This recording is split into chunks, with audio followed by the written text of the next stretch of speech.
So before we got started, I looked at the chat and just jumped in there. How's everybody doing today? Here's what we have. Miserable, broken, pissed, but still confident in the series. Hurt, nothing new for us. Just a little snapshot of how people feel so far after, well, I guess about 12 hours since everything dropped, including those shots from the Knicks. Defeating the Sixers, dropping them to 0-2 Gavin in the says, series. you guys didn't get the day off. You can't have a day off after a game like that. Here's a line somebody told me a long time ago, Gavin. Nobody cares. Work harder. Welcome to the PHLY Sixers podcast, the playoffs edition. Answering the bell again, they did not. Derek Bodner, back from New York. Kyle Neubeck, also back from New York. Me and Bree, back from last night. Sitting here doing the watch along, and we appreciate everybody hanging out with us. We have a lot to get into. Get your day after thoughts after you had a chance to sit on things. Here's some of the interviews. If you follow, of course, us, PHLY_Sixers on Twitter, the guys did a fantastic job grabbing video and some big things coming out of it from Joel Embiid and what he had to say, Tyrese Maxey, etc. And you had a chance to sit on the loss from last night. Maybe you didn't sleep. I don't know. We need to talk about it all. But with the guys being back here, getting their experience from New York in games 1 and 2, of course, get their thoughts looking ahead to game 3. But just kind of recapping, if you haven't already read their work at allphly.com, some words here on the podcast, of course. Kyle, good to see you, man. And how was New York? It was good, man. Like I said before we left, that you can take my Philadelphia card if you'd like, but I do enjoy spending some time in New York. I do wish that we were coming back and people were feeling better because they had gotten at least a win. And I think my takeaway from the first 2 games, it doesn't matter, but I think they've been the better team. It's a very silly thing to say. Joel came out and said it last night. Of course, he's getting roasted certainly by Knicks fans, but also by the rest of the basketball universe. They've had the 2 best players in the series. By far. They adjusted far better to what went wrong in game 1 for them in game 2 than the Knicks did to anything the Sixers did. In fact, the Knicks didn't really change much of anything. And if they had come out of that game, we were sitting like inside baseball for the fans. We're always talking about like, okay, what's good for us? What makes our lives, our jobs better, easier, however you want to frame it. And for me, after Tyrese hits that shot in crunch time last night, I can just see it all, and my work is done. It's the story's already being written in my head that Tyrese has his flu game. But more importantly than that, that moment is the culmination of so much work that he has put in, work that he put in with Joel Embiid in the summertime, reps they put in the regular season, off season, whatever, the trust that they have built over 4 years. It's a point of separation between Tyrese and, I don't want to bring their names up necessarily, but Ben Simmons and James Harden, guys I thought you meant current players. I'm like, I don't really want to bring their names up either, but we have to. Look, you can start building this hope for not just this year, but runs in the future with how good Tyrese has been, how just like blind and deaf to everything around him at MSG he was for the last essentially 6 quarters of basketball in New York. And it all gets washed away in the span of 45 seconds. And here's what I really want to highlight today, because I've seen a ton of this morning, last night, maybe not so with Maxey. I think people have generally just said they feel bad and he had a great game ruined by this moment. The only people who are blameless for this loss are Tyrese and Joel. Those guys have left it all out there for 2 consecutive games. I've had people saying, like, oh, everyone's always making excuses for Embiid. There are no excuses. He's fucking playing well. He has been great at 70 to 80%. He executed down the stretch with Tyrese. Like, we have talked for years about that final level for Joel is obviously scoring as efficiently as he has in the regular season. That hasn't been there. But also making the right plays, showing the trust, having the co-star alongside him to execute and make plays down the stretch. Well, that's coming to fruition. He's kept his turnovers down. He's playmaking from the middle of the floor instead of doing stupid shit. And stupid shit still continues to happen around him. And so, again, I know it's hard for people to feel bad for Joel, given that he hasn't achieved what they want him to from a team success standpoint. But I'm looking at this guy in the locker room, not being able to show his eyes, wearing sunglasses in the locker room after games, at shoot around, clearly dealing something with his eye that he and the team will not tell us what's going on, clearly dealing with a knee thing. Like, anybody who's coming in today on Twitter, on TV, in the chat, wherever else, and saying, well, these guys aren't tough enough, or Joel's not tough enough, or any kind of thought like that should be banished from the universe, let alone this show. And I will say both Tyrese Maxey and Nick Nurse were asked a variation of that question. I actually have the response from both of them up on the PHLY_Sixers account. Nick Nurse pretty much just laughed at it. I mean, he literally laughed at it. Should. And then said no. And I think a lot of people look at the rebounding down the stretch and Joel's rebounding second half specifically as a lack of toughness. No, I think he was A, gassed, and B, I think he can't freaking change direction right now with his knee. I don't think that is a toughness issue. In fact, the fear of fact that he is out there playing 35, 40 minutes per night, I think is showing his toughness. It's just not yielding the results you want on the glass because he can't freaking move, and the rest of the people on his team don't understand what a rebound is. No, I think both of them, and Tyrese Maxey, holy shit. For him to talk about, like, he started feeling sickness after game 1, 24 hours before game 2, he couldn't move. To come out there and be the fastest, most energetic guy on the court and to come up with big shot after big shot after big shot. Incredible. Sharing some of Kyle's sentiments, I wrote about this earlier today, and then I tweeted about it tonight. The farther we get removed from that game, the more that my main takeaway is, holy shit, Tyrese Maxey became that fucking guy so much quicker than you had any right to expect. I just hope that Joel Embiid has enough meniscus left in his knee that they can field a championship caliber team around those two, because I am more and more confident by the day that those two have the skill sets to build a championship core around. But you need Joel Embiid to have a couple more prime years left. You need him to be healthy for this stretch run. I understand everyone doubts that. There's nothing you can do to change that until it happens. But skill set wise, talent wise, man, they are electric together, and they have been, to Kyle's point, the two best players in this series. It has not been particularly close. You're losing because 3 through 7, you're just getting obliterated. I had this in my column this morning. Josh Hart scored more points and had more threes made in these first half alone yesterday than the Sixers' entire bench has had in this series. What the fuck is going on here? Like, you need somebody to fucking step up. You have Joel Embiid and Tyrese Maxey right now have combined for... hold on. I am tired, and it's somewhere in this really long column that I wrote. I believe it is 131 points so far on 46.5% shooting from the field. Okay. The rest of the team, the entire freaking team has 74 points over 2 games on 39% doing. What are we doing here? Fucking Tobias Harris has like 18 points on 19 shots. Kelly Oubre has like 14 points on 15 shots. Buddy Hield has 2 points in 31 minutes played. What the hell is going on with him? You need a competent team around him. They are nowhere near getting that. Now, to be clear, some of those people I just mentioned, specifically Tobias Harris, specifically to Kelly Oubre, give them props for their defense. I thought they were incredible over these 2 games. Kelly Oubre was outstanding in the first game defensively. Tobias Harris was locked down in the fourth quarter. Both of them deserve props on that end, but you need something. And you're just not getting it. And that total would be much lower if Lowry didn't put that 18 on the board in the first game. And that was something that we didn't expect.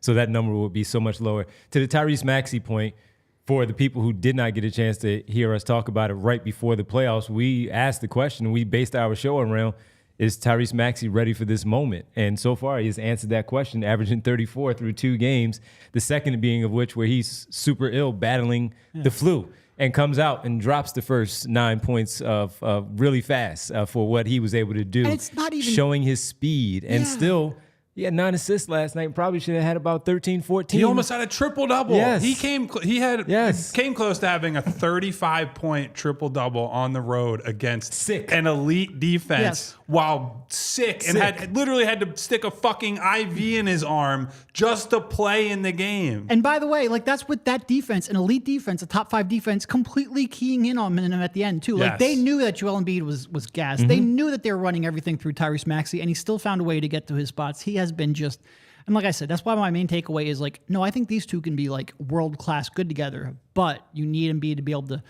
stay healthy throughout the rest of the season, stay healthy for a couple more years to give them a chance, because the rest of the lineup is not up to task. I want to say this too, because on the subject of toughness and they didn't do this, they didn't do this. I understand a lot of our viewers, listeners, strictly view it through the Sixers lens, and it's always what didn't these guys do. You do also have to say, what did the Knicks do, right? Like this is their brand of basketball. The Sixers played 47 minutes and 15 seconds of what is required to win this series. The 45 seconds where they struggled in that scramble, where Lowry missed an important free throw, that was all it took. And to me, I go more to give credit to Dante DiVincenzo digging out a loose ball that Kyle Lowry is almost literally laying down on top of. Great steal, by the Dante way. Comes up with that ball, finds Jalen Brunson in the corner. Jalen Brunson, who, by the way, is shooting tour dates in this series. He's been fucking shut out of the series by the Sixers for the most part. Hits a big three. Whether there's a foul or not, and I believe there was, whether a timeout was called or not, we can get into that at some point. They made plays. Hartenstein comes out of nowhere, comes flying down the lane, and you could say Joel didn't box him out. Joel was boxing out Josh Hart. There are people blaming Tobias Harris. Tobias Harris boxed out OG Anunoby. They found bodies. Nick Batum was running with it like a chicken with his head cut off, but I don't really blame him for that. It's a scramble situation. The advantage in that situation goes to the guy who is sprinting at the rim from around the free throw line, around the three-point line, wherever you want to say that was from. I give more credit to the Knicks than I give demerits to the Sixers. And that's unfortunate for Philadelphia, who, again, I think has had the 2 best players so far. But sometimes you just have to say, that's a very good team, and their role players have wildly outplayed the Sixers role players. That's the fact of the matter. It's unfortunate, but it is what it is. Now you're at home. Role players are supposed to play better at home. Get these 2 and see where you end up. But it's again, it sucks. It sucks. They could very easily be up 2-0. At minimum, it should be 1-1. Last night, they should have gotten that one. You could make excuses. You can say rightfully that the refs probably impacted the end of that game. End of the day, it should be 1-1 and can't get it back. Yeah, there's 2 different schools of thought.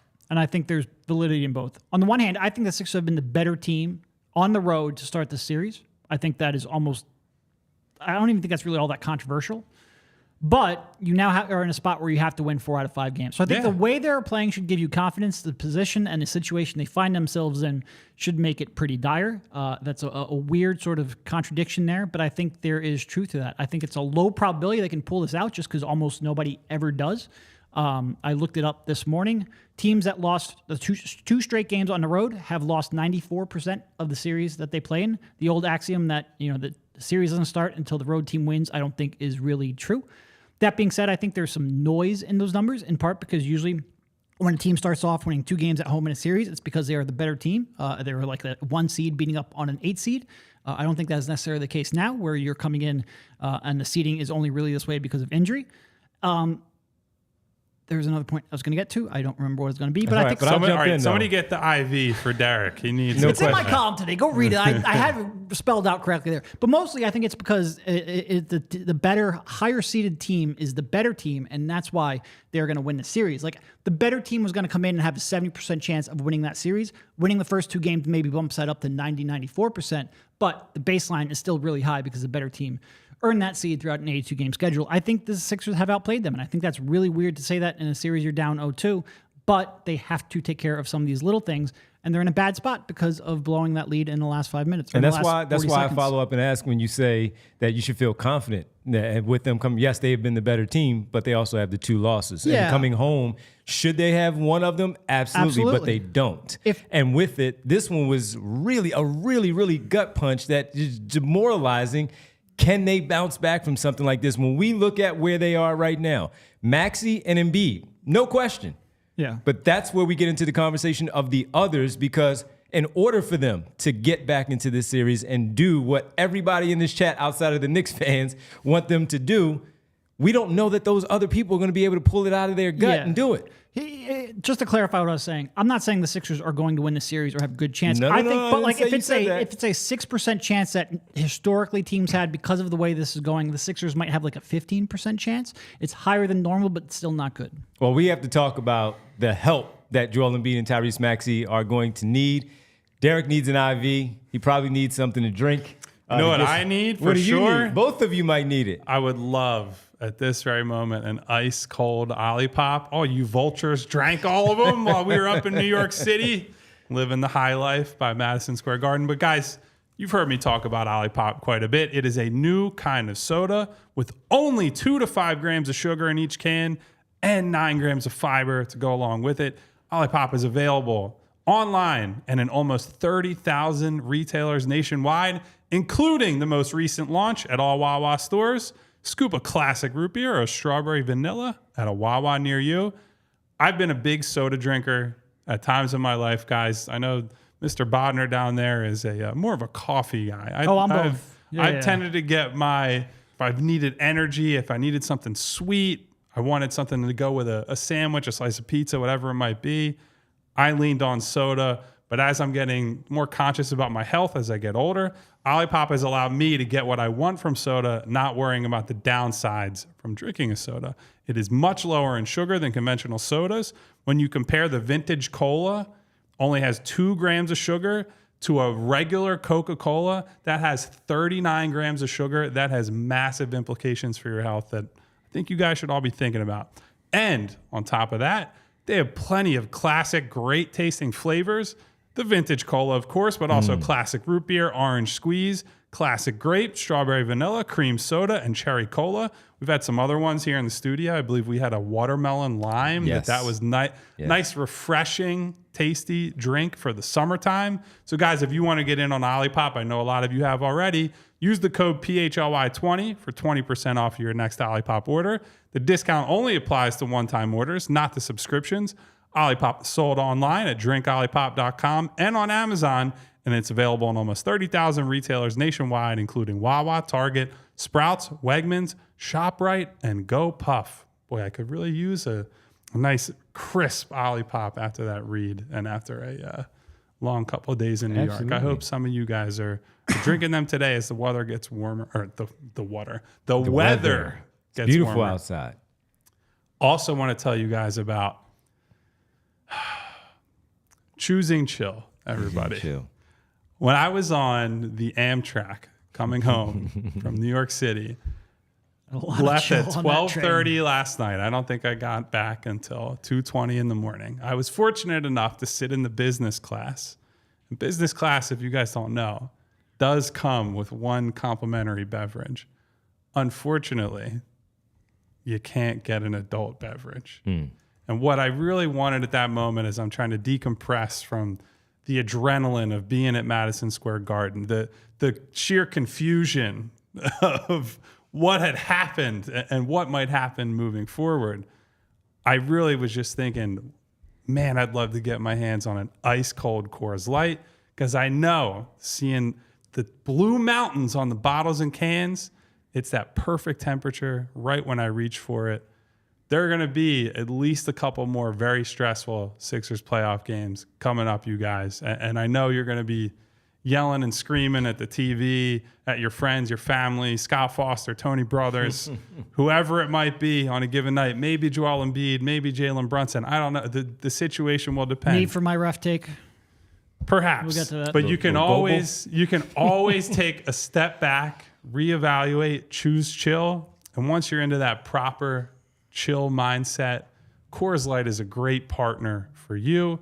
It is cold layered, cold filtered, cold packaged for smooth finish. Mountain cold refreshment, no matter how much those bozos in Denver want to rain on our parade and try to take victory laps in the first round. When you choose to rise above it all, choose chill, choose Coors Light. Get Coors Light delivered straight to your door with Instacart by going to CoorsLight.com/PHLY basketball. Celebrate responsibly.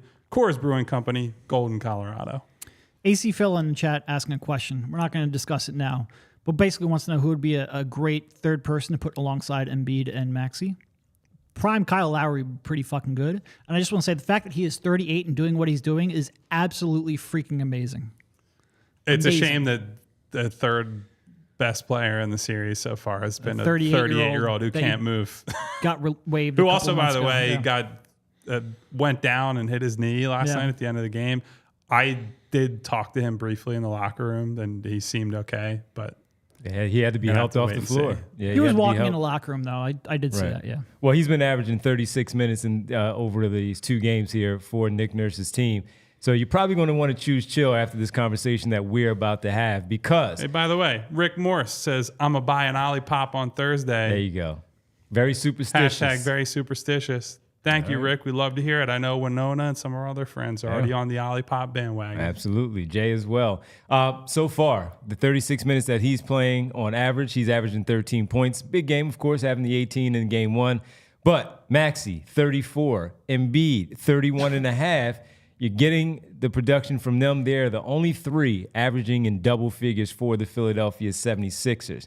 And when you look at everyone else, that's not the case. They're all in single digits for your basketball team. Now, when you go to the New York Knicks and you look at what they've been getting from their contributions overall from their team, it's totally different. And that's part of the problem of where we're about to go with this conversation. And that's everyone else outside of those 3 players, Maxey, Embiid, and Lowry. Surprisingly, Lowry, but the Knicks have 6 guys averaging double figures from 23, 21, 15, 13, 10, and 10. And even their 7th guy is averaging 9.5, and that's Bogdanovich through 2 games. The role players are helping out, Derek, where on the Sixers side, that's not the case. And that's been a big source of discussion, certainly, for where this team is right now, down 0-2, not getting help from Tobias Harris offensively. Same with Kelly Oubre, who had a really good stretch coming into the playoffs where we felt like he was the X factor. And then Buddy Hield traded at the deadline to come in. We wanted to see what he looked like when he played with Joel Embiid. He's looked like crap. How can they fix this? Who is more likely to step up? And is that the case when they're playing at home where role players seemingly play better? I mean, so I agree they should play better at home. And because of that, I think you have a real chance to go back to New York tied 2-2. And that's why I haven't completely given up on this series and gave the Sixers just guesstimating a 15% chance, mostly because Joel Embiid and Tyrese Maxey are really fucking good. They're just really good at basketball. And if you get just 1 or 2 role players who step up in any given day, you have a real chance to win. Unfortunately, the Sixers in any of these games have never gotten more than 1. But in terms of who you can rely upon, you can't rely upon any of them. That's why Kelly Oubre was signed to a minimum contract. That's why Kyle Lowry was bought out at 38 years old. That's why, nobody really wanted to give up anything of value for really just about anyone that the Sixers have. And they're flawed. Their flaws, I think, are more pronounced. That's why Buddy, the 3 second-round picks. And like Jay Crowder got 5 last year. Buddy got 3. There's reasons that all of these players were available for so cheap because they are very, very flawed. And I think at various times late in the season, you can convince yourself that these players are different because they're playing competition who's not very good or competitions who's checked out, and they can feast on sort of like that But once you get to a team that's really good defensively, that's really locked in, you're just not going to have the same opportunities you previously did. It's like going from, Division I to the NBA. It's just a completely different sport. So, look, I think any one of those players can give you a big night on any given night, but you can't have none of them do it. And that's what the Sixers have been trying to tread water with. I mean, I think the most dispiriting thing, if you're looking at it from the Sixers perspective, is that a guy in Josh Hart, who, if you were playing a pickup game, he's the guy who a jumper goes up and everyone yells, short, as soon as the ball goes up. They have, to some degree, defended the Knicks in a way to funnel shots toward Josh Hart. And I would say good on Nick for sticking with that, even when, Josh Hart started the series off 8 for 13 from 3, and he's still a and he missed a big one late last night in the fourth quarter. And Nick stuck to his guns and kept with it. Yep. I 100% agree, but there's not a whole lot you can do about that. Again, I go back to give Josh Hart credit for not matching his statistics from the regular season, because this is a 2-0 Sixers lead in the series if he doesn't do that. On the other side of it, what really baffles me the most, I think, because Buddy being a little bit scared in this, or playing scared in this moment, not super shocking. We saw him play hesitantly, a little gun shy in the regular season. Kelly Oubre taking 0 threes the entire game in 25 minutes is crazy. When usually my complaint with Kelly is he takes too many jumpers. And that's what's so shocking about it, right? I think you can see he's expending a ton of energy defensively. He deserves a lot of individual credit for the job he's done on Brunson. I would not have expected him or the team, but him individually, to have as much success as he has guarding Brunson for such long stretches of time. But offensively, he's given them just absolutely nothing. And so to get so little from him, the bench has given you very little. I come back to, it reminds me of their playoff failures in the past, where a lot of guys are just unitaskers, right? Like Nick Batum is a catch and shoot guy. Buddy Hield, catch and shoot guy. And an out of bounds passer, which a little ironic considering what happened. But Devon and I talked at some point before the show, and I think this has been in my head throughout the series. DeAnthony Melton would make such a massive difference in that he can do enough things well enough that against scrambling defenses in the playoffs, he can hit the occasional open three. He can put it on the floor a little bit. He's a good connective passer. He's not going to take away from the defensive identity that you've built. If you could just take Buddy Hield out of this rotation and put DeAnthony Melton in, ask him to play 15 minutes, that would be a potential series swinging thing.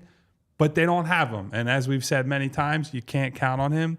So now the options, frankly, right now, are all either bad or risky, right? Like Campaign, I think in his brief cameos has looked up for the moment. But he also is a guy who can get picked on defensively. And I said leading into the playoffs that I don't trust him on that end of the floor. You get past him and you say, okay, well, who do you go to? Do you bring in KJ, who he's certainly a live body, a great athlete, guy who get after it on the glass, but got plenty of offensive limitations. Ricky Council, you're going to bring in a guy who has not yet played in this series. He's a rookie who just got converted from a two-way contract, who was barely in the rotation at all for most of the season. I'd say was out of the rotation for more of the season than he was in it. You're going to just unleash him in a playoff game, and right now is a do or die game 3. Like you go down 3-0, the series is over. Is this the time that you're going to go off the wall and play Ricky? I understand why fans want to see guys like that, or Ricky specifically, because he does feel like he fits the identity of the series. He's tough. He's physical. He rebounds.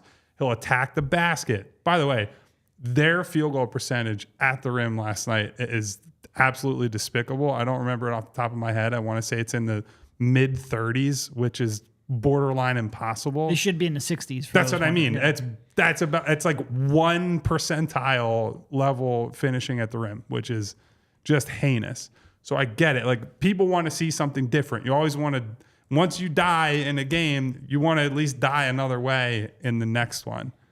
But I do not envy Nick Nurse having to make these decisions, because I think there are downsides to basically every option you could throw out there. But I think at this point, do we all agree on this? Somebody should get a chance for Buddy's minutes. Someone needs to have an opportunity. He's been the worst player in the series. Without question. It was 36%. 36% on shots at the rim. 9 for 25. 9 for 20. That's wow. Someone should get an opportunity. And whether it's campaign, yes, he's going to get picked on. The defense has been good enough as a team overall and individually, of course. That might be my Joker moment. Campaign could provide a spark where they might need a spark. The scoring is still a problem. They have scored, 101 and 104 in these 2 games. So they still need to be able to put some points on the board because you never know. You might have an opportunity where you get out and run and you get some really good looks and get things to fall. That is higher up there in terms of the 100s. Campaign is a decent option. Ricky just doesn't know what he doesn't know. And that's the good thing and the bad thing about throwing him in there. But you take that chance, how much worse could it be when Buddy Hield is giving you absolutely zero on the offensive end? Buddy Hield played decently enough defensively on Jalen Brunson, a couple of possessions on the one end, but offensively is why he was snatched off the floor because he wasn't giving you anything. So to make the argument for Ricky Council IV or KJ Martin, offensively going to give you nothing by himself, he's heavily relying on everybody else to maybe get him some shots. At least you know you're going to get some bounce. You're going to get some energy. You're going to have maybe some open floor opportunities to run where Buddy Hield has missed in transition. The same thing for Tobias Harris, missing in transition at the rim. Kelly Oubre missing at the rim in transition. Yes, you go down 3-0, you're going to lose. But if you keep throwing Buddy Hield out there for those minutes, you're probably going to lose then too because he's not making those shots. So the argument is there. And again, the hook is going to be much quicker when those guys are on the floor than it is for Buddy Hield. So it may not hurt you as much in that short span of 2-3 minutes when you throw Martin or Council into the mix of the rotation for Nick Nurse. You've completely lost me at 9 for 25 from the rim. Like, I knew it was bad. I told you. I pulled up cleaning the glass. I pulled up cleaning the glass last night, and I was like, is that a misprint? That's got to be a typo. No, I mean, I brought it up last night on the show, and I did my hit on the postgame. I'm like, man, Tobias smoked 2 in the first quarter. Kelly smoked 2 in the first quarter. I'd really like those points back. Joel Embiid missing the 4 free throws in the first half. They left a lot of points on the board. I didn't realize it was 9 for 25 at the rim. Holy. Anyway. Yeah, I think at this point I would probably, I think if you were being realistic, Campaign is the option here. Yep. I think they're going to get destroyed defensively, especially if Campaign is on the court. With Maxey, I would try to avoid that as much as possible. My second option, I think, a lot of people want B-ball Paul at the 4. I think my second option, try to fix the rebounding problems. And I think for the most part, outside of the last couple of minutes, they did a pretty good job on that last night. But I think Rick would be where I would go on that. Even if he is going to make mistakes, at least he is going to be aggressive. At least he's going to give you physicality, and he can even make a jump shot. Wrong, baby. Every now and then. Go get him, Rick. I think those would be my 2 solutions. But yeah, I mean, Buddy, and look, I thought Buddy had some, I think Buddy holds up better defensively, especially one-on-one defensively than he did. Campaign does. But when you're scoring 2 points in 30 minutes, get the fuck off the floor. Because if Campaign is going to miss from 3, wasting my time? What's he going to do? He's going to put the ball on the floor and try to get to the rim. It's not like he's a stopper. A stopper might be able to score 2 points in 31 minutes, but not Buddy Hield. He's playing better defense than Campaign. That's a low bar. Yeah, you need to be Tony Allen to. Yeah, and even that doesn't really work in today's NBA. He's got to shoot more. But Campaign is not just going to settle for the threes and not be able to try to get by guys. His speed is at least enough to get you some shots. Whereas the runner, the floater, something in transition, again, he's not afraid to shoot. Buddy Hield looks afraid to shoot. He had a couple where he had the space that he needs, just that couple of milliseconds to get the shot off, and he didn't shoot it. And then he forced another one fading to his left, trying to force something just because he's not taking shots. They need to do something by mixing it up, and Nick Nurse has to go in that direction. And I hope they said they had the adjustments that they need to make from game 1 to 2. They were better. They lost. Now he needs to do it again from game 2 to 3 and coming home to pick up a W. And you're going to do that. Imagine if Ricky comes in and gets a breakaway dunk or an alley-oop thrown in front of your home crowd and ignite it. Sometimes that'll spark something offensively and maybe even defensively going the other way to get another opportunity where you can go on some sort of run. So they need to do something. I just can't. What the fuck's Martian Lynch also calling him Buddy Hield in the chat. Martian, you've been on fire. He's been great. Earlier, Martian brought up that we will see Tupac before we see DeAnthony Melton. I would take a hologram of DeAnthony Melton trying to play offense. That will give you more than you have gotten from your role players. How does DeAnthony say Hennessy? Oh, my enemies. So bad. So bad. It's all so bad, man, right now. This episode is brought to you by Manscaped. Buddy Hield might get cut at the end of the season. Did you know one man every hour, every day is diagnosed with testicular cancer? In fact, testicular cancer is the most common form of cancer amongst men aged 15 to 35, with April being National Testicular Cancer Awareness Month. Our friends over at Manscaped have partnered with the Testicular Cancer Society to help spread awareness for men's health and early cancer detection. Visit manscaped.com/TCS to learn how to check yourself for early signs of cancer. And as always, use promo code PHLY for 20% off, plus free shipping at manscaped.com. So many jokes as we get into the fun part of the conversation as well here with Manscaped. Can run through, do you have enough to help win the game in game number 3?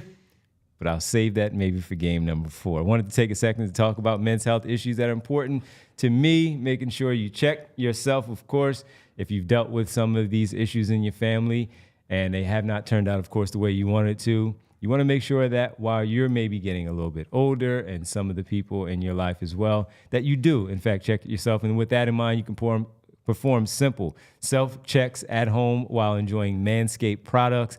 You can use those every day, like the Lawnmower 5.0 Ultra. I have that. It makes sense, right? When you use the products daily to trim, maintain your boys down there, you feel pretty good. Feel pretty good about your health. Feel pretty good about when you're on the basketball floor saying, you know what, I got this. Unlike one Buddy Hield. Lawnmower 5.0 Ultra features 2 interchangeable skin-safe blade heads, a standard one for taking a little bit off the top, and a new foil blade to go smooth and sleek, LED lights, so you can have a better visibility there, making every trim more precise and hassle-free. And you can bring the trimmer wherever you go, thanks to its wireless charging capabilities and travel lock feature that once the season is over, if they get knocked out in this first round, when Buddy Hield packs his bags, the travel lock feature is there, or it's not going off in the bag as he moves on to his new city.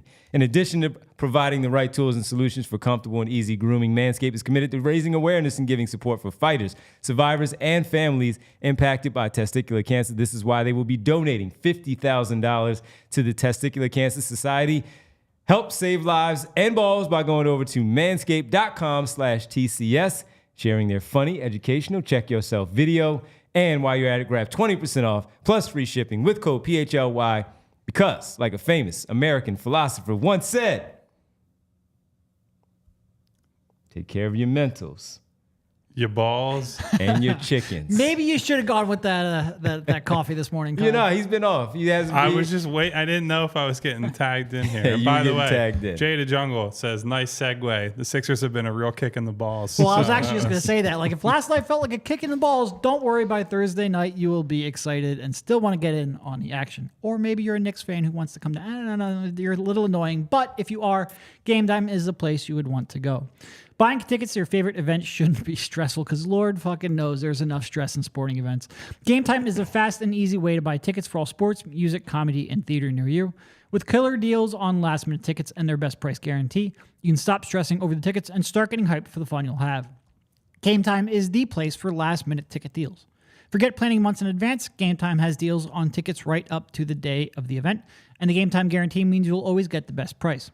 Find tickets in the same section and row for less, Game Time will credit you 110% of the difference. It's the fastest growing ticket app in the country for a reason. With Game Time, you get images of your seat before you buy, so you know exactly what to expect when you arrive. Not exactly, because, again, weird shit will happen, but at least from your vantage point, you know exactly what to get. Yes, you do know exactly what to get. And you can buy tickets in a matter of seconds. 2 taps and you're set, with tickets sent directly to your phone, so you never have to dig through your email. Snag the tickets without the stress with Game Time. Download the Game Time app, create an account, and use code PHLY for $20 off your first purchase. Terms apply. Again, create an account and redeem code PHLY for $20 off. Download Game Time today. Last minute tickets, lowest price guaranteed. Were the Sixer fans representing at the Garden? Small. There were some. I saw some, but it was a Knicks heavy crowd for sure. Well, yeah, as you'd expect. Yeah. Well, let's hope Sixers fans don't allow those Knicks fans in the building on Thursday night. They travel well. So yeah, I have my doubts. They travel real well. So when you do your game time, don't be offering them ticket discounts. I mean, you don't need more in the building. There's not that many in our chat. Game time discount does not apply for Knicks fans. Don't quote me on that. No, not at all. All right. Also, just kind of after the game in the locker room, Joel Embiid saying, as you guys mentioned earlier, that 2-0 right now, they should be up 2-0 and not the Knicks. And the eye thing, you guys were there. You see him. He has got the shades on. They're not saying anything, but does he look like it's bothering him on the floor? Absolutely. Yes. Look, if you go back in the first quarter of game one, he got poked in the eye when Hartenstein was going for an offensive rebound. I'm like 99% sure this is all stemming from that. He was pawing at it from game one right from the moment that happened. He's been doing it ever since. I think it's related to that for sure. I don't know exactly what it is because, like Kyle said, they're being mum about it, but I think that's what I it is. have tried every avenue I can, whether that's talking to the team, talking directly to Joel, even when it's not time to really talk to Joel, just trying to feel it out somehow. And he has been very guarded about anything gone on with him, shrugged it off. He has played off the sunglasses as I'm in New York and it's fashion. And I think that's why in the post game he's looking down and everyone's reacting and freaking out about that too. Yeah. And so I'll say that I know this came up on Inside the NBA as well as some other places about his body language and demeanor. Nothing about how Joel talked and carried himself other than shielding his eyes said to me, oh, this guy's a defeated man. Like he's not leading this. Like he was as bold as he could possibly be. He said, we should be winning the series and we're going to win it. I don't know what else you'd have to hear from him to be like, this guy is confident and believes his team can win. If he's saying that publicly to the cameras, he's certainly saying it to his teammates in the locker room and to people in the organization. He's not coming home with his tail between his legs. He didn't make excuses about injuries or the eye or anything else.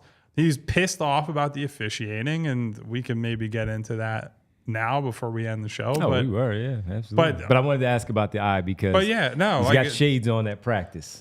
I wish I could tell you, but I think it'll be one of those things that either we don't hear about at all in an official And again, the reason why I was asking is just after. more for you guys seeing it in there versus us on television not really being able to tell as much. Here's sort of the shame of it, because I think if I'm trying to read into Joel Embiid, and I've covered him for his entire career, he's always been very cognizant of the soft or injured label. I think he doesn't want to talk about the injury, probably doesn't want to reveal the injury. He might want to treat it like a hockey injury.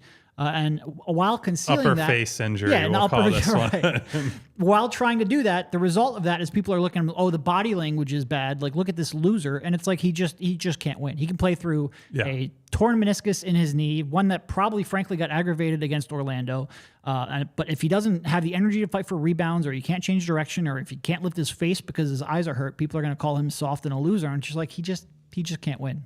And that's why I thought it was important to open the show by saying I'm not going to – when Joel has barfed all over himself on the floor in the playoffs, when I thought he's made excuses, when I thought he's laid down or not brought it, I will sit here and tell you that. I've written – my work, all our work is very public. My track record, Derek's track record, Devon's track record, maybe not super producer Bree's Sixers predictions and takes – They might be a little more guarded. We'll have to figure those out. But when Joel has grabbing her phone and putting it on private right now. After Game 7 last year, I said a lot of mean shit about Joel. I did not agree with the people who wanted to trade him. Tough shit. Yeah, tough shit is a better way to put it. I said a lot of tough things about Joel because I thought that was a career-defining moment for him. I think we are deep enough into his career to say, he's got to win some of these. He's got to win when the chips are down and drag some people along with him, and has not been able to do so. And I get it. He's been hurt and there are all the excuses. He's got to come through. But this is not the time to be relitigating all the Joel Embiid arguments. He's doing everything he can. He has done everything that I think you could realistically ask for from him, and I would say even more on top of that. Now is not the time, Howard Eskin, to be saying stupid shit about Joel Embiid. If you want to say Sixers will never win with Joel Embiid, he's soft, there's a place where you can do that. 215-592, you know the rest. This is not listen, that show. I love most of my people at WIP, so this is not a WIP thing. This is that guy who shows up in grandstands at press conferences, leaves before halftime, and pretends like he has any salient analysis to offer about basketball. Like, we're talking about a guy who shit all over Allen Iverson during his career, literally got fucking sued by Allen Iverson for lying about things that his lawyer did in court, got suspended for it, had to admit in a deposition that he lied on the air and did not say things that he meant or that he knew and should have revealed as he's saying these things. And this guy is going to sit here and talk shit about Joel Embiid. There's a line from Succession that I think of when I think of that guy. It's Shiv talking about her husband saying, Tom will suck the biggest dick in the room. That's Howard Eskin. He will do that. As soon as Joel is done his playing career and has moved on from Philadelphia, Howard Eskin will pretend he was his best fucking friend for years and years. And he knew it all along, how special he was and how great he was. That's how he's tried to kiss Allen Iverson's ass. It's how he's tried to kiss Terrell Owens' ass after he, along with a lot of other people, tried to run him the fuck out of town while he was here. Fuck that guy. Fuck you, Howard. That's all I have to say about him. A lot of people Sorry agree for with the you. negative energy today, but I can't stand that fucking guy. And I'm tired of, there are a lot of other people with divergent takes on Joel and the Sixers and whatever else, and that's fine. Like, they're coming from the right place most of the time. That guy's a disingenuous hack, and I can't fucking stand him. I just want to say, we give a lot of credit to segues. I teed you up for that, I think, pretty perfectly. I just want, because we were talking a little bit about that Howard Eskin tweet earlier in the show. I just want to say, I want to pat myself on the back. Guys got real balls talking about people not hit it out of the park. No manscape. You got real balls saying somebody's not showing up in the fourth quarter. You haven't shown up for a fucking second half in the 7 years I've gone to every single Sixers home game that has existed. Why don't you show up for a fourth quarter? There you go. See what happens. See if he's there game 3 on Thursday night. By the way, can we let you know that we're having a watch party, and that will be from Wicked Wolf on Sunday, beginning at noon. Philadelphia hosting New York for game 4. Are the Sixers looking to even the series up at 2-2, trying to avoid being swept? We won't have that answer, of course, until we see what the final result is for Thursday night here in Philadelphia. But if you have time and you feel good about them evening up the series and you're looking, it's a beautiful day on Sunday, Wicked Wolf on Sunday, watch party and live show. I'll be there, and it'll be fun.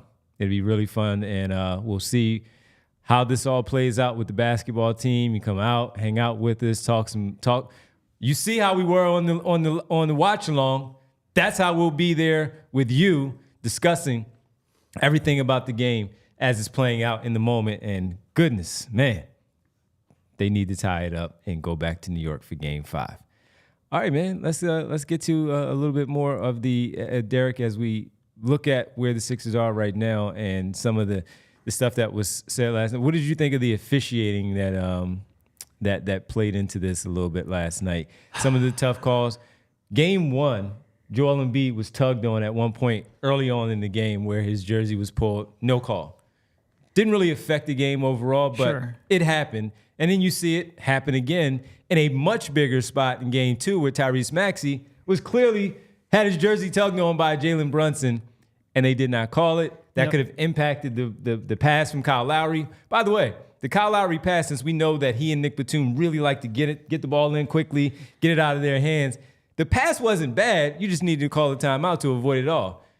It was interrupted because if the jersey wasn't pulled on, Jalen Brunson had no chance other than maybe he gets trapped in the corner. All of that. But the officials played a part in it. A lot of Sixer fans were ticked off about the officials. Yeah. What were your thoughts in the building, watching it, and just seeing things after the fact? So I appreciate it. Kyle gets to go on a rant that everyone's going to agree with, and now I get to be the bad guy.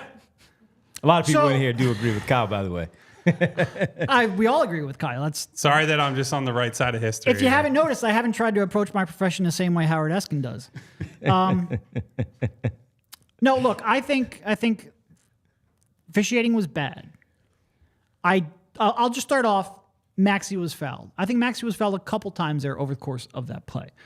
Both at the beginning when Brunson was grabbing his jersey, when the essential jump ball happened there towards the end. I think there were calls all over the place that the ref should have made that would have changed the outcome of the game. I think there was a very legitimate and very valid complaint to that. I don't think the timeouts were necessarily something that the Sixers should have been awarded. And look, and on that point, because I know there's going to be a lot of Knicks fans like, oh, well, Maxey pushed off to start that. Well, Maxey pushed off because he was being grabbed. Yes. The first foul was on He the Knicks. absolutely pushed the reason off, Maxey but had to push off is because they were committing a foul. Now, on to the timeouts. The first one, when Nick Nurse tried to call a timeout when Kyle Lowry was inbounding the ball, if you go back and slow-mo it, Nick Nurse he had his hands up like this for like 4 straight seconds. He was trying to keep his hands close enough that he could quickly call a timeout if he got to the point where he felt like he needed one. He did not actually touch his hands together until Kyle Lowry had already thrown the ball. If I sat there this morning like a sicko, freeze framing it, going, second by second, quarter second by quarter second. By the time Nick actually called for a timeout, Kyle had already let go of the ball. He no longer had possession of it.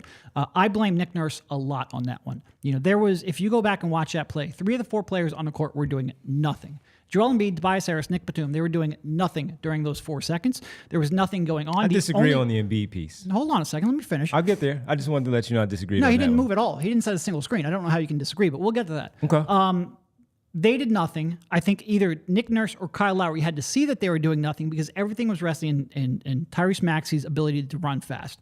And there's just way too much margin for error for that to go wrong, especially when you have a situation where you're not, it's not like a lot of times coaches will not call a timeout at the end of the game because they need to get a shot and because they don't want to give the other team a chance to get their best defenders on the floor and get set in half-court defense. No, here, your only goal is to get the ball inbound safely. Nick Nurse is one of the most creative, out-of-bounds play callers in the league. Call a timeout, get him set up. It was clear that nobody had any idea what to do, and it was just Tyrese Maxey run around really fast. So I think Nick Nurse made a mistake, a pretty clear mistake, by waiting as long as he did, which it happens. Nobody is going to make every split-second decision correctly. You just needed either Kyle Lowry or Nick Nurse to make the correct decision. Neither of them did. Little disappointed in that. The timeout when they got the ball in bounds and Tyrese Maxey fell, I think, is a little more debatable, where he might have called a timeout at the exact second that Tyrese Maxey had possession of the ball on the ground. But it was a real bang-bang play. When a player falls down, one of 3 things has to happen. Either he had to have been fouled, he had to have traveled, or somebody had to jar the ball loose and create a loss of possession. Obviously, he wasn't fouled because it wasn't called. Doesn't mean he wasn't fouled, but there was. I was going to say, hold on. I'm correcting myself. Hold on there a minute. Obviously, a foul wasn't called, and obviously you don't want a travel to be called, but that means that there was a loose ball. So at that point, you have to regain possession, and Tyrese Maxey, was there a split second where maybe he regained possession before he tried to pass the ball through Josh Hart's legs? Maybe, but that's a bang-bang play that in the heat of the moment, in the time it's going on, a lot of referees are going to miss because you do have to reestablish possession. So I understand, I think there's an argument that there was a timeout there, but I also my overall point is there were so many mistakes, it should have never even gotten to that point. And I really do think they screwed up. I think probably when they wake up this morning, they're going to say, man, we really should have called a timeout in this spot, because I think that is undeniably the case. That being said, I do think all right, there are too many being said. I do think that the overall Here's what I have point, to say. Boo! That's fine. Boo to your take. You can be a homer and try to appease the fans. That's fine. I'm just calling like I see it. That being said, I blame the refs for not calling the foul. Yep. And I blame the Sixers for not calling the timeout earlier. Should have happened earlier. Like I said, there was no movement. There was no plan. You had to do that earlier. Kyle Lowry should have called the timeout at about 3 seconds. Absolutely. Once he realized that he did not have that pass, call timeout. And again, I said the pass itself when he did throw it because he didn't rifle it at him. He just hot potatoed it softly to get it into his hands to secure it and have the possession. So they had to foul him, even trap, Tyrese, and even give it back. when he's on the ground. He could have called a timeout. Grab the ball, call timeout. Now, I understand Tyrese not doing that because he's in the heat of the moment. He's the only one actually trying to do anything in that entire time. We're going to see a picture of Derek at the next game taking a selfie with Spike Lee, and the betrayal will truly sink in. I also thought Kyle Lowry since he's able to run the baseline, while he did leave the left side, he cut it off, went to the right side because he clearly wanted Maxey. But while the other guys weren't doing what they weren't doing, Batum and Harris, I'll get to the Embiid piece, he cut himself off there. And once he realized that wasn't there, bang, call timeout, get it over with. And my question was, I don't know what you got. There wasn't a lot of dead ball situations in there in that final minute. Yeah. So after the challenge was failed, did they realize that they had another timeout? Was my question, because they had Nick two. Was clearly. No, not him. The players. Oh, okay. Because Kyle Lowry did not call it. Tyrese Maxey did not call it. Batum did try to call, but He called came it, but after, he's all the way on the other side. and he was late. And he came after Nick Nurse. He like knew Nick it, Nurse's but did attempt Kyle was and first. Tyrese know it was my question. Now, as far as the Embiid piece, you said it last night. He can't move laterally. So he couldn't really do is set the screens. When Kyle went so far to the right, he could have at least, I thought, threw it into him because Hartenstein was on his back. At the very least, maybe that's an over the back. You get the foul, and B goes to the free throw line. And maybe I'm reaching, but that was at least the one that, because Brunson and Hart had already retreated for Maxey, that's exactly where they were going. They weren't worried about anyone else. And that's the only reason I said Embiid was there to at least get the ball extension. Kyle gives it to him, and also hand it back to Kyle if he has to go. Now, Batum and Harris, you're right. They did absolutely nothing. They're just standing side by side like me and Kyle looking to see what was going on. How about you beeline to the baseline and give him at least an option, a straight line, so if he does have to come back and pass you the ball, you can do that. So that's why I disagreed on the Embiid piece. No, but I mean, my major point was once Nick saw that nobody had any kind of a plan, he had to call a timeout. No, I agree with you on that. I'm talking about the Embiid part was the only part I disagree with. Sure. I agree with you about Batum and Harris. Everything else, we're on the same page. And that was the only one that I felt that Embiid can't set a screen because Maxey's running away from him, first of all, and Embiid laterally can't move enough to go set a screen. So throw it to him. Maybe give it right back to Kyle Lowry. They start to come to him, then maybe Maxey and all of that. So that's where that's how I felt on it. But Lowry should have called a timeout. Nick Nurse should have been, since he knew he had the timeout, called that timeout. And how did you feel about the challenge to lose that second timeout? I mean, I didn't like the challenge. The one thing I wanted to push back on Derek, that he tweeted this, but also said a version of it just now, obviously. It's a bang, bang play. Yeah, but the fucking job is to evaluate bang, bang plays. But I don't care how slim the margins are. The job is to get it right. They're like the screenshots and the screen grabs are all posted, right? The jersey pull, the nick on the sideline when the ball's inbounds. To your point, the one point I agree with you on, when they're trying to get it in, he was way too soft and passive. It was like a check swing He specifically didn't want to call a timeout there because he wanted to see if they could get it in, and he waited too long. And so that one, that's the harder argument to make, because they should have gotten a timeout there. Yep. I understand it was a very slim moment with Tyrese on the ground with the ball, but that one is Nick forcefully calling a timeout. That one, yes, but I'm not even sure if he had possession. I'm not even sure if he had control because he landed and was in a motion of passing it away. My point is, you had a way of bang bang plays are never going to be 100% right. You're never going to make 100% of the correct decisions. Refs are never going to make 100% of the right calls. You had a way of avoiding all of that. It was very easy. It was very obvious. You just needed one of the six people involved to take that path, and none of them did. And if I was a Sixers fan, look, it's easy to get mad at refs. And I think you should be mad at refs for the fouls. I think there are multiple fouls they should have and could have called. But I would also be a little bit disappointed in the coaches and the players for not executing a thing that should be a relatively basic decision. You're not getting anywhere on the out-of-bounds play. 4 seconds out of a gun ball, call a fucking timeout. I would be frustrated as well. That was a blown opportunity. Yeah. Look, end of the day, we can sit here and we could yell about what's the reason and who to blame, whatever. They lost. But again, it's 0-2. Mm-hmm. If we were a radio station, well, can Nick Nurse win a championship in Philly? Give us a call. Let us know. None of us are saying that. People make mistakes all the time, or bad decisions, or questionable decisions in the heat of the moment. But man, for every fucking one of them to go against you last night, it was a heartbreak. It was an absolute heartbreak. And by the way, the difference between, because I saw some people last night saying things along the lines of like, Nick's been skating because he's not Doc Rivers. Like, that time's over. It's like, well, their game plan coming into this series is about as good as it could possibly be, right? New York cannot score in the half court. Their offense has been atrocious. They've shut down their number one player, and I will say it for the 15th time on this show. Give New York's role players and the team overall their credit for shooting well beyond their normal percentages, for making the hustle plays, that's great. And I understand why Knicks fans love this team so much. If you just took this exact team and just transferred it to Philadelphia and put Sixers jerseys on it, they would be folk heroes in Philly. Like, New Yorkers love them for the same reasons we would. They're very similar sensibilities in a lot of ways between the two teams, and I get all that. But the Sixers have to feel just like so shitty today, not having stolen one of those on the road. It's such a missed opportunity. Two quick things I want to bring up. First, Ash Monroe mentioning in the chat that a playoff team should be able to inbound the ball. Fucking yes. I can't believe we're having this conversation again. It drives me freaking insane how often this happens. This is almost half the reason why 0.3 of a second against Miami in the play-in. If there was more time. One thing Kyle brought up, for all of you Knicks fans in the chat, and I know there's a bunch of you, that place was fucking dead last night after Tyrese made that three. The world's most famous arena. I watched the people leave. They thought the game was over. Because again, Brunson is shooting tour dates in this series. They have shut him the fuck down.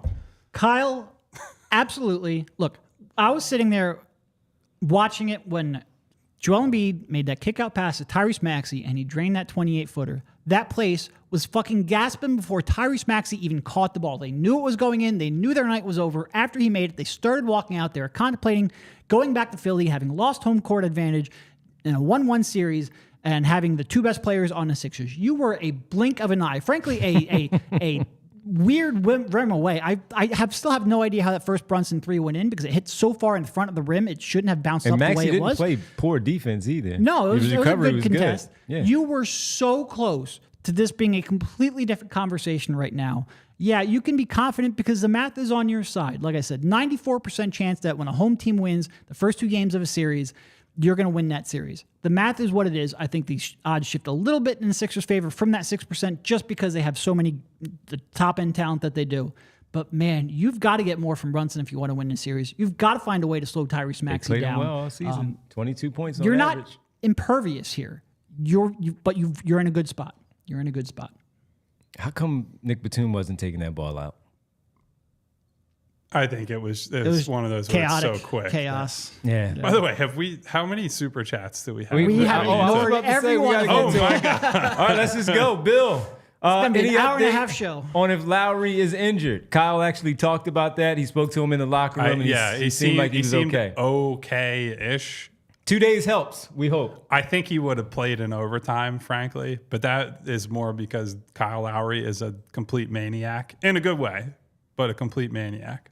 So we'll see. They'll be at practice tomorrow, and we'll get some very vague updates on everybody, as we always do this time of year. Yeah, he's fine. Yeah, he's fine. Yeah, he did summer practice. He'll be good. He'll be questionable. Well, what did he do? Well, we're not going to tell you that. Oh, okay. Well, thanks a lot. All right, Bernard McCoy, real hurt piece. I just healed a little bit because I just heard Stephen A. Smith say that Maxey was mugged and foul should have been called on that play. Should have been. We just went over all of that. Absolutely. Yeah. Stephen A. was sitting on the sideline there. He's one of the $100,000 tickets of people who don't care about the game, right? Yeah, on Celebrity Row. Mr. Rudy Poo, Maxey has that dog in him. The only guy who played hard in the series where Joel and Harden quit. We need to get him an available number 2 option, sadly. Mr. I heard, Rudy didn't he say the exact same thing on last night's show? Last night he said Maxey was the number 1 option. How much money are you going to take to shit on Joel? Like, how much money are you going to spend just to shit on your franchise player? I don't get it. And by the way, so it's probably a good time to make this point. A lot of Maxey's success is coming because of the attention Joel draws and the screens that he is setting and the chemistry that those two have together. It's similar to watching Jamal Murray play off of Nikola Jokic. It's the back and forth. It's the ping-ponging passes. It's the dribble handoffs. It's the things that you learn playing with one another over years and years. And clearly, Murray and Jokic have reached the mountaintop. So I'm not saying that Embiid and Maxey are at that level. They clearly have not been. They've not gotten close. All I'm saying is the success is interconnected. It is not, yes. Hey, Tyrese was the fourth quarter scorer and he just did it all himself. That's not the case. No, look, the when he made the pull-up mid-range jumper to take the lead, that was off of a DHO with Joel Embiid. When he made the 28-foot three-point bomb that should have been the dagger, that was off of a double team from Joel Embiid. We have this weird sort of tendency to be like, oh, this one or that one. Who's the real one? Who's the one I believe in? Who's the one that I want to build a team around? No, the point of these two is that they fucking work almost perfectly together. Get them a long enough runway, long enough ramp, I guess would be the way to phrase that in the season. Role player and get them the role players that they need, and let's see what can happen rather than trying to be like, oh, I picked the right one and it's two super. No, just stop. Just stop. Stop being silly. Yeah. All right, let's keep it going. Cannoli, is the Knicks defense stopping by the role players? Is it coaching, focusing too much on Maxey, Embiid, or are they just ineffective? See. I think it's the last one because they've gotten plenty of open looks. People get really pissed off like when they acquire Buddy Hield and we're like, yeah, he's fine. He's a shooter. He might help. Or like when they sign Kelly Oubre and he scores 16 points on 15 shots and we're not kissing his ass the whole time. Like people get really upset about that, but these players have flaws and they're available for what they have because they have flaws. We can have the debate over whether Kelly has shown enough improvement in the offseason or whether Buddy's shooting is worth enough that they should consider bringing them back. But they're flawed players. They're very, very flawed players that you got for really cheap because you haven't yet spent all of your resources on that next big move. And Daryl Morey better fucking get this next big move right because this is your last chance while Joel Embiid still has 2 working knees. And we're not even 100% sure he has 2 working knees right now. So he has got to get, he is the most important sports person, because there's real life stakes, the most important sports person in Philadelphia right now. And by the way, it's a good time to mention they now have had multiple deadline acquisitions that gave them functionally nothing in the playoffs. Between Buddy, George Hill was the big one. I was going to say this is George Hill 2.0. It feels like. Yeah, that's how it's playing out so far. Last night, Sixer fans were calling for Marcus Morris as part of the team. Marcus Morris moment of the night. A Marcus Morris moment of the night in the playoffs. Sponsored by one of our wonderful friends. They'd be up 2-0 right now, boy. I tell you that much. Cannoli continues. Seems likely non-Embiid minutes killing them, especially with rim protection. Do we have any answers, or are they just cooked for those minutes? Calling Mo Bamba. No, I'm not. And maybe we'll talk about this another day. I don't think Paul has been the problem. He hasn't been perfect by any stretch. I think the big thing has been the offense during those minutes. They have attacked Paul at times. Like his rim protection is not necessarily what you need. He's more of a switching center than he is a true rim protector. Yeah. But I agree, the offense has been the bigger problem. All right. Bernard McCoy again. No PG-13, please. We need DeJounte Murray. Well, he's going to be very available. Yes. I will tell you that because that Hawks team ain't staying together. Coach Lowell Ricketts. What up, Coach? Only complaint, non-call on Brunson holding Maxey, causing him to lose the ball. Grievance will help get fair officiating. If so, Sixers will win it 4-2. So they're going to run off 4 straight. That's the kind of optimism I want to hear today. And again, that Coach. was my bigger point, is that the refs were to blame, just not in the way I think everybody's flipping out about. All right, maybe they get some calls coming back home. Beginning on Thursday, Liam Stevens. Which NBA players are more hated from more than 21? Talking about Joel Embiid. Mm-hmm. Yeah, no, I know. I'm just trying to think. There aren't all that many, to be honest. He's certainly top 3. There's so much, because I think a lot of people view him as a fraud because he hasn't had the playoff success. Fair or not, I'm saying the national perspective. And he spent the first 3 years of his career trolling, and the combination of those two, and also he's really good. The combination of those 3, I think, gets him a lot of animosity. Weirdly enough, I think Harden is probably up there with him. Yeah. Those fucking Embiid chants were pretty loud until the Sixers took the lead, and then they shut the heck up. There were pretty loud ones in Toronto before, too, and he also has shut them up after hearing those specific chants. Remember, that was one of the funniest things about the 2022 series where they beat them in the first round. And Joel was like, there were kids in the arena. I was like, Joel, shut the hell up, dude. Trying to take the moral high ground because they're dropping F-bombs. Like, get out of here. All right. Meanwhile, he's doing, Saying things are effing unacceptable. or the demonstrations. Doing cross Yeah. chops. Come on, buddy. Yeah, Abe Lobo, final one. Keith Pompey of The Inquirer was right. The Sixers are like your screwed up cousin. That I was on this episode when he said this. Screwed up cousin that steals your car keys, crashes your car, and this is the 5th car, though.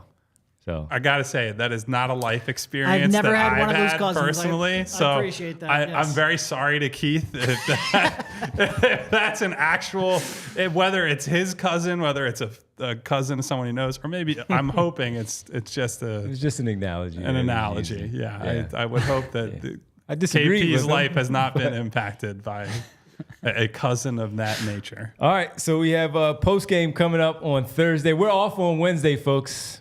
They need a break from We're all off, the but at travel, practice, all that stuff. And Subscribe to the PHLY_Sixers Twitter feed or X feed. I'm sorry, formerly known as Twitter. And Also we will tweet out subscribe. some- I think you just follow. Yeah, shut the fuck up. Kyle.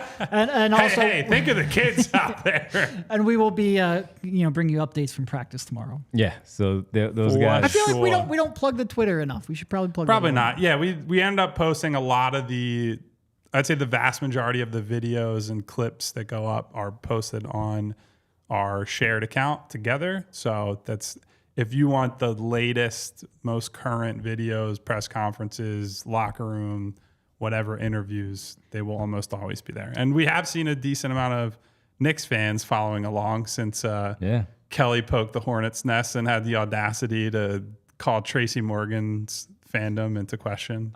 Not Tracy Morgan specifically. I just know he's a Knicks guy. Turtle was upset. Ben Stiller was upset. And they Jerry were all Ferrara there. is But they very were upset. quiet. They were quiet until the shot was made from I Dante will say, so DiVincenzo. game one, the real Knicks celebrity fans were there. They put some people on the Jumbotron last night who were just like, oh, yeah, I'm here. Like, Sting looked like he had never been in a basketball game in his life. Who is Selena Gomez dating?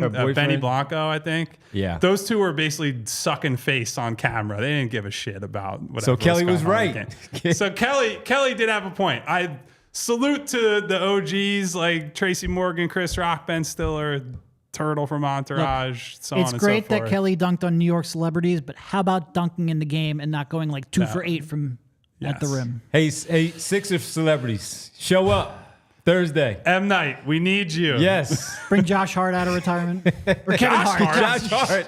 He'll be there. Look, I've had 4 cups of coffees today, all right? I'm having You have been on All right. fire. So to spare Derek, I'm going to get us we'll be out off of on here. Wednesday, back post game on Thursday. These guys will be at the arena. Myself, Rich, will be back here for post game on Thursday. All right. Thank you to a ton of people for stopping through here today. Shout out to definitely not that guy who's been trolling the whole show. Shout out to Jay of the Jungle, Martian Lynch. What up, Jay, Martian? My What's girl up? Winona. Nona. Jay. Mary What up, Jay? Overfield. Rick Morse. Public Enemy #1. Maybe like 4 or 5 at this point, depending on how many Knicks fans are in here. Money Mar. Martian Lynch. The best roaster in all of YouTube. He's got the belt. He certainly has the belt right now. Provolone John. Ray Burrows. Our guy Al. What up, Al? The 2-minute warning. Oh no, I lost my place in the scrolling. That's all we right. got Cannoli. Holy cannoli. Front-running fan base, who, by the way, I want to say, I was dying laughing. Front-running fan base said, we really have a lot of front-runners in this fan base in the chat. And I was like Leo in that movie scene pointing at the TV. We have AC Phila, who said he needed us for some therapy after that game last night. Randy Rubart, Eugene Ross, real time with Prince Blue, here with us again today. Who are our super chatters today? Bree, as I'm scrolling through. We got Bill, we got Abe Lobo, Bernard McCoy, Mr. Rudy Pooh, Coach Lowell Ricketts. We also have the Gator Boys, our guy Puppas overseas in the Puppas? UK. Thank you for coming through. Phi Chi, Christopher Venegas, my guy Gavin. I think Will was in here What at up, one Gavin? point. And because I always forget, shout out to super producer Bree for being behind the scenes, Absolutely. helping us out as always. If you have not already, hit that subscribe button, hit the bell icon so you get notifications each and every time that we go live. And if you hit the thumbs up button, maybe these MFers will get a rebound when it counts in the final minute of the game. We will see you on Thursday night. See ya. We all silly like the mayor.